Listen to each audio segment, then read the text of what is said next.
Hello guys, जैसा कि आप जानते हैं हमने एक नया चैनल चालू किया है फाइनेंस लिटरेसी, जिसमें हम आपको बताते हैं बेस्ट बाय कॉल और बेस्ट सेल।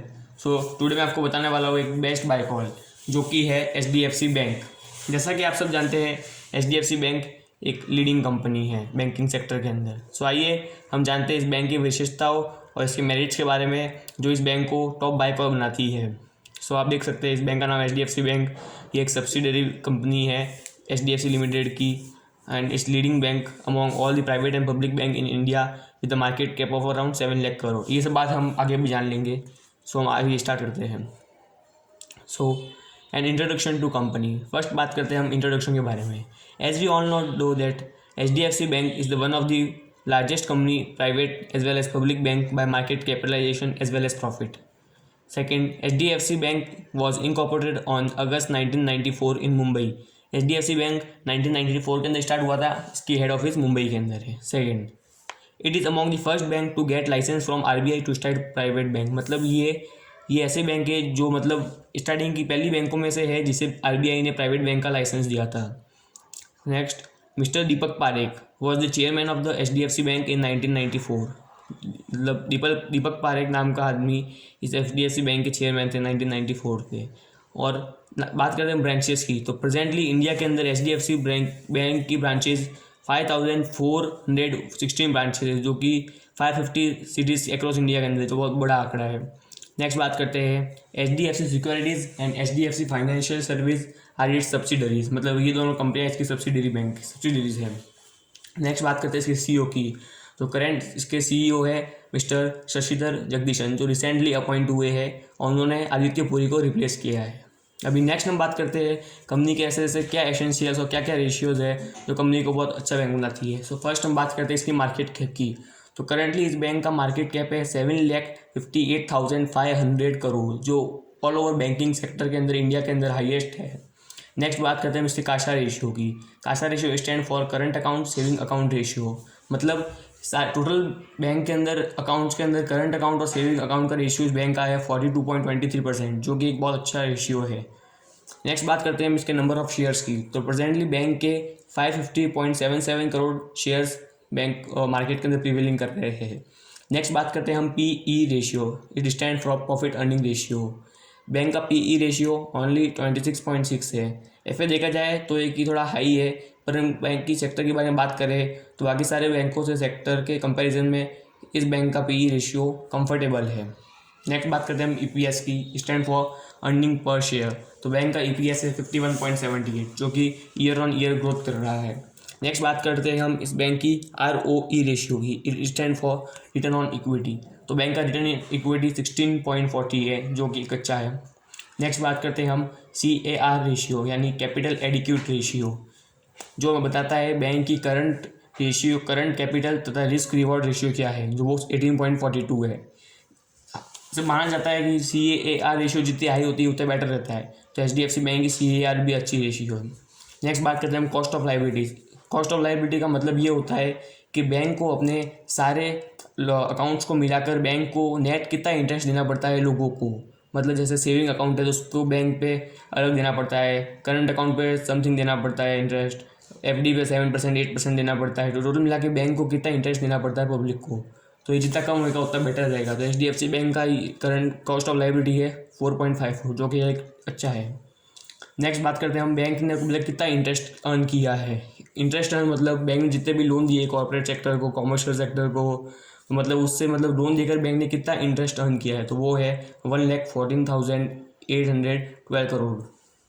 नेक्स्ट बात करते हैं हम कंपनी के ऐसे मेजर रेशियोज जो कि हर एक कंपनी को बेटर बनाती है। तो फर्स्ट बात करते हैं हम ROA ratio. It stand for return on equity, return on assets. इसका मतलब ये होता है कि बैंक ने अपने एसेट्स पे कितना रिटर्न दिया है। तो जैसा कि आप देख सकते हैं ग्राफ के अंदर, कंपनी ने ईयर ऑन ईयर, जैसे कि 2018 का बैंक का ROA था 1.81, देन नेक्स्ट ईयर 2019 के अंदर 1.83, देन फाइनली 2020 के अंदर 1.89 हो गया है, जो कि बहुत अच्छी ग्रोथ है। नेक्स्ट बात करते हैं हम नेट NPA की। ये एक बहुत ही ज़्यादा इंपॉर्टेंट रेशियो है जो क्रूशियल बनाता है इस ओवरऑल रिसर्च को। तो NPA stand for non performing assets.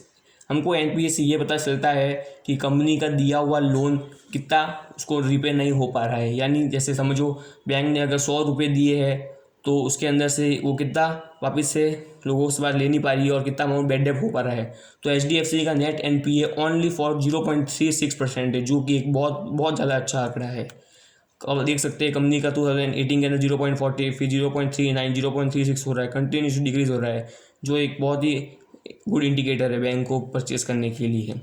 Next बात करते हैं हम NIM ratio, it stand for net interest margin ratio. ये जितना बैंक का हाई होएगा उतना अच्छा रहेगा। पर करंटली देख सकते हैं आप 2018 में 3.92 था, फिर 19 के अंदर 4.04 वापस से कम हो रहा है। तो ये अप डाउन फेसेस कर रहा है, पर ये टेम्परेरी कारण के द्वारा होता है, इसके लिए आप ज़्यादा चिंता करने की जरूरत नहीं है। नेक्स्ट बात करते हैं हम इसके शेयर होल्डिंग पैटर्न की, यानी इस कंपनी के अंदर किस किस सेक्टर किस किस ग्रुप्स की कितनी होल्डिंग है। तो फर्स्ट बात देख सकते हैं आप ग्राफ के अंदर, फर्स्ट FIIS। इस बैंक के अंदर FIIS की हाईएस्ट होल्डिंग है, जो ये बहुत important and very crucial bank की FIIS की होल्डिंग इस बैंक के अंदर 36.68% है। नेक्स्ट बात करते हैं इस प्रमोटर्स की होल्डिंग की, प्रमोटर्स की होल्डिंग 26.14% है। यानी आप देख सकते हैं कि FIIS की होल्डिंग प्रमोटर से भी ज़्यादा है, जो कि बहुत अच्छा आंकड़ा है। नेक्स्ट बात करते हैं हम डोमेस्टिक इंस्टीट्यूशन की, तो इनकी होल्डिंग है 21.97%। वो भी कंटिन्यूसली आप देख सकते हैं नीचे लिखा हुआ है FIIS as well as DIIS constantly increasing their holding in HDFC bank on quarter, जो कि एक बहुत ज़्यादा इंपॉर्टेंट आंकड़ा है। और पब्लिक की होल्डिंग देखा जाए तो 15.21% है। सो इस होल्डिंग के लिहाज से भी ये बैंक बहुत ही बेहतरीन स्टॉक है, क्योंकि जिसके अंदर प्रमोटेड और फॉरेन इंस्टीट्यूशन की होल्डिंग ज़्यादा होती है वो फ्यूचर में बहुत अच्छे ग्रोथ की इंडिकेटर देता है। अभी आप देख सकते हैं कि ऐसे बैंक को मैंने क्यों चूज़ किया है, इसमें ऐसे क्या खासियत है जो इससे बाकी सारी बैंकों से डिफरेंस बनाती है। तो आइए हम देख सकते हैं इसका पीर कंपैरिजन के अंदर। मैंने एक चार्ट प्रिपेयर किया है जिसके अंदर मैंने सारी बैंकों की मेजर रेशियो इंक्लूड किया है। तो आप देख सकते हैं पहला बैंक है HDFC bank. HDFC bank market capitalization के लिहाज के अंदर भी सारे बैंकों से फर्स्ट नंबर पे है। नेक्स्ट जैसा देख सकते हैं PE रेशियो के अंदर भी आप देख सकते हैं बैंकिंग का PE रेशियो 26.52 है, और वही कोटक महिंद्रा की देखिए 60 है। फिर ICICI बैंक की नियर बाय 30 रेशियो है PE का। एक्सिस बैंक का भी 58 के अराउंड PE है। ओनली इंडसइंड एंड बंधन बैंक ऐसे स्टॉक है जिनका PE HDFC बैंक से नियर बाय कम है या फिर इक्वल है। उससे ज़्यादा अपन कंपैरिजन नहीं कर सकते क्योंकि ये प्राइस फ्लक्चुएशन के कारण होता है। तो HDFC बैंक फिलहाल 26 PE के अंदर है, तब से परचेज कर सकते हैं। नेक्स्ट EPS के मामले में भी बैंक सबसे हाईएस्ट EPS रखने वाला है, इसका EPS 51.58 है। नेक्स्ट बात करते हैं हम ROE की, तो ROE के मामले में भी ये बैंक लीडिंग है। ओनली बंधन बैंक ऐसा स्टॉक है जिसका PE इससे ज़्यादा है। तो आप देख सकते हैं क्योंकि इसका मार्केट कैप भी हाई है और उसके कारण से देखा जाए तो इसका ROE बहुत बेटर है। अब देख सकते हैं आप नेट NPA के बारे में। NPA की तुलना किसी बैंक से भी नहीं कर सकते क्योंकि इसका NPA इस सारे बैंकिंग सेक्टर में सबसे कम है, मात्र 0.36, जो कि एक बहुत अच्छा आंकड़ा है। बाकी एक देख सकते हैं एक्सिस बैंक का, ICICI बैंक का, इंडसइंड बैंक का, बंधन बैंक का, सबका NPA से ज़्यादा है। नेक्स्ट बात करते हैं हम ROA रिटर्न ऑन एसेट्स का, तो उसके अंदर भी ये बैंक लीडिंग है 1.89। ओनली बंधन बैंक ऐसा है जिसका से ज़्यादा है, तो इसका भी ROA बहुत बेटर है 1.89, जो कॉन्स्टेंटली इंक्रीज होता जा रहा है जैसा कि आपने ग्राफ में देखा था ऊपर। अब नेक्स्ट बात करते हैं हम कार रेशियो की, कैपिटल एडिक्यूट, उसके अंदर भी बैंक लीडिंग है, इसका भी 82.52 है। तो ये कुछ खास ऐसे रेशियो जो इस बैंक को बाकी सारी बैंकों से सेपरेट करते हैं। नेक्स्ट हम देखते हैं अभी quick analysis on bank strength, ऐसी क्या बैंक की स्ट्रेंथ है जो इसे इंपॉर्टेंट बनाती है। बात करते हैं हम for banking companies the primary source of income is interest earn on various loans. So bank has earn on interest of 1,14,812.65 crore. यानी बैंकिंग कंपनी के लिए सबसे इंपॉर्टेंट उनका होता है कि उन्होंने कितना इंटरेस्ट अर्न किया है अपने लोन के ऊपर। तो इस बैंक ने अपने सारे कंपनीज के कंपेरिजन में सबसे हाईएस्ट इंटरेस्ट अर्न किया है अराउंड 1,14,000 करोड़ का, तो जो क्वार्टर ऑन ईयर बढ़ता जा रहा है। नेक्स्ट बात करते हैं हम एडवांसेस, मतलब बैंक ने पर्टिकुलर एक 1 ईयर के अंदर कितने एडवांसेस दिए हैं, ये एक शॉर्ट टर्म लोन होता है एडवांसेस। सो देख सकते हैं आप ईयर ऑन ईयर इस बैंक ने 21.27% का ईयर ऑन ईयर इंटरेस्ट में एडवांसेस में ग्रोथ दर्ज की है। नेक्स्ट बात करते हैं HDFC खासा, तो HDFC बैंक का खासा भी बहुत ही बेटर है, इस बैंक को लीडिंग बनाती है। इसकी कॉस्ट ऑफ लाइबिलिटी भी 4.54 ही है, जो बाकी इसके कंपेरिजन में बहुत कम है। नेक्स्ट बात करते हैं हम टोटल डिपॉजिट, मतलब HDFC बैंक में टोटल डिपॉजिट लोगों की कितनी है, saving account plus current account plus FD plus PPF etcetera etcetera मिला के इस टोटल इस बैंक के अंदर लोगों की डिपॉजिट है 12,29,539 करोड़, जो कि हाईएस्ट अमॉन्ग पीर्स है। मतलब सारे बैंकों को अगर अलग रखे और HDFC को अलग रखे तो इस बैंक का हाईएस्ट डिपॉजिट आएगा, मतलब लोगों का भरोसा इस बैंक में बहुत ज़्यादा है। अब नेक्स्ट बात करते हैं, bank has maintain a healthy ROA of 1.84 for 3 year, मतलब बैंक ने अच्छा ROA मेंटेन किया कंटिन्यूसली 3 ईयर से। नेक्स्ट बात करते हैं कैपिटल एडिक्यूट रेशियो भी, कार रेशियो भी बैंक का 18.52 है, जो कि एक बेहतरीन है। नेक्स्ट बात करते हैं हम इसकी प्रॉफिट ग्रोथ की, तो आप देख सकते हैं बैंक ने year on year continuously 3 year से 21.75% का प्रॉफिट ग्रोथ दर्ज की है, जो कि एक बहुत इंपॉर्टेंट है इन्वेस्टमेंट के लिहाज से। नेक्स्ट बात करते हैं कंपनी के हिस्टोरिकल से लेकर प्रेजेंट तक क्या क्या अचीवमेंट किए, तो आप देख सकते हैं बैंक HDFC बैंक का 2010 फाइनेंशियल ईयर के अंदर मात्र 1,67,404 करोड़ का डिपॉजिट था उस टाइम 2010 के अंदर। और आप देख सकते हैं 2020 के अंदर इस बैंक के अंदर 12,29,539 करोड़ का इसने डिपॉजिट हासिल किया है, जो ईयर ऑन ईयर बहुत स्पीड से बढ़ता जा रहा है और ऐसा ही चलता रहा तो 2030 तक ये और आगे बढ़ सकता है।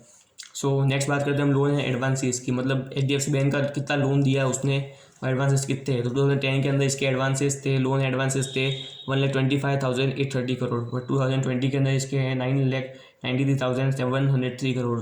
लोन एडवांसेस जितने बढ़ेंगे उतना ज़्यादा बैंक अर्न करेगा और जितना ज़्यादा वो प्रॉफिटेबल बनेगा।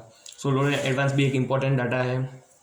नेक्स्ट बात करते हैं हम HDFC बैंक की रेवेन्यू की, तो बैंक का रेवेन्यू 2010 के अंदर था ओनली 16,000 करोड़, बट प्रेजेंटली 2020 के अंदर ये है 1,38,073 करोड़, जो बहुत स्पीड से बढ़ा है। नेक्स्ट बात करते हैं हम HDFC बैंक के प्रॉफिट की, आप देख सकते हैं फाइनेंशियल ईयर 2010 के अंदर इसका profit only near by 3,000 crore था, बट ये प्रेजेंटली 2020 के अंदर बढ़कर 26,257 करोड़ हो गया है, जिसने बहुत हाईएस्ट ग्रोथ शो की है और इसकी प्राइस भी रेगुलरली इंक्रीज होती जा रही है और सालाना कंपाउंड इंटरेस्ट भी बहुत अच्छा दे रहा है। अब नेक्स्ट बात करते हैं हम इसकी 5 स्टार रेटिंग की। ये वो रेटिंग है जिससे हमें पता चलता है कि बाकी सारी इंस्टीट्यूशन बाकी सारी एजेंसीज इस बैंक को कैसे रेटिंग देती है। तो देख सकते हैं हम इस ओनरशिप के लिहाज के अंदर बैंक को 5 स्टार रेटिंग मिली है, जो कि एक बहुत ही क्रूशियल डाटा है इस बैंक के लिए। 5 स्टार रेटिंग मिलना कोई आसान बात नहीं है, ये उसी बैंक को मिलती है जिसकी ओनरशिप, उसके मतलब मैनेजमेंट उसका कैसे हैंडल करता है उस बैंक को, तो इसके अंदर 5 स्टार रेटिंग हासिल की है, जो कि बहुत इंपॉर्टेंट है।